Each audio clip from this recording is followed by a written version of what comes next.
72तम गणतंत्र दिवस आपण मानक बहुत बहुत शुभेच्छा।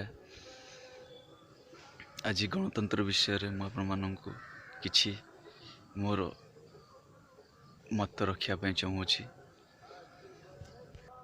26 जनवरी 1950 मसीह यह प्रथम कार्यकारी होता ये दिवस।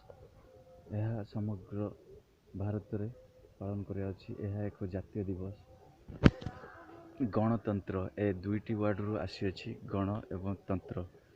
गण मीन्स हूँ लोक, तंत्र मीन्स हूँ शासन। तो यह भारतीय माने निज द्वारा शासित करुँच माने दुईटा सिस्टम रे शासन करा जो भोटिंग सिस्टम हूँ दुईटा माध्यम, गोटे हूँ प्रत्यक्ष एवं परोक्ष। किंतु मु आज आपन को ये गणतंत्र दिवस उपर किसी कहवाई चाहूँगी। ये जो आमर ये दिवस को पालन करा जाउछि, ये दिवस संवैधानिक लेखा हिसाब रे आमको लगी प्रायतः 2 वर्ष 11 मास 18 दिन समय लगी। ये जो आमर कॉन्स्टिट्यूशन ऑफ इंडिया संवैधानिक प्रणाली लिखवाई। यार प्रतिष्ठा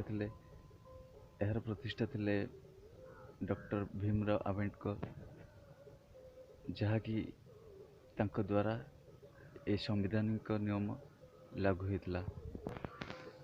जिते देश स्वाधीन होता 1947 मसीहा अगस्ट 15 तारिख रे, तो आमको शासन प्रक्रिया रही कि शासन रे चलने भारत वर्ष को तो एक नियम प्रणाली दरकार थिला, जहाँ फल आम ये संविधान नियम रे चलने को लेखा होता किभली आमर देश चलो एवं लोकंकर किभली भाव भूमिका रहिबो सरकार बनैबारे। तो ये जो शासन प्रक्रिया केवल लोक निजको शासन करें, तो से लोक निजे ही एठी सरकार कह जाए, लोक निजे ही एथिरे सरकार। तो पूर्वतन राष्ट्रपति अब्राहम लिंकन अमेरिकार से कहते democracy is government of the people by the people and for the people. कहीं डेमोक्रेसी हूँ लोक द्वारा और लोक ही उद्दिष्ट। तो आम एठी केवल आम निज प्रक्रिया द्वारा ही शासन रे आसे। किंतु डेमोक्रेसी वर्ड टी आसला कौटू प्रथमे एटा जानवा निहाते जरूरी।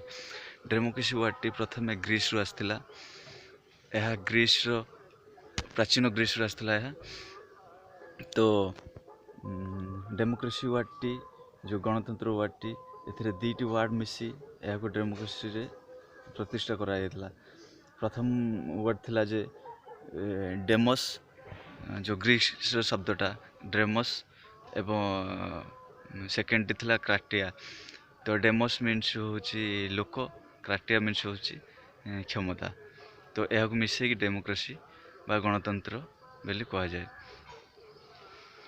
बस मुझे आपण मानू कहवाई चाहे जे ए दिवस को आपण मैंने भरपूर भाव पालन करूँ, जमीक आनंदित सहित एवं केवल कौन मेसेज किंबा फोटो व्हाट्सएप फेसबुक रे पोस्ट करदेला हेनी। ये नियम विषय जाना पड़े, संविधान विषय संविधान को भल पाइबा पड़ो एवं ये संविधान द्वारा आमको केते बेनिफिट अच्छी, कौन कौन अच्छी आम अधिकार एथरे कौन अच्छी, जो राइट टू इक्वालिटी ए विषय जना जाइए। आर्टिकल 14 आर्टिकल 15 रे एथरे उल्लेख अच्छी। ए विषय आमको जाना पड़ो। आम जो ह्यूमन राइट्सटा कौन ए विषय जाना पड़ो।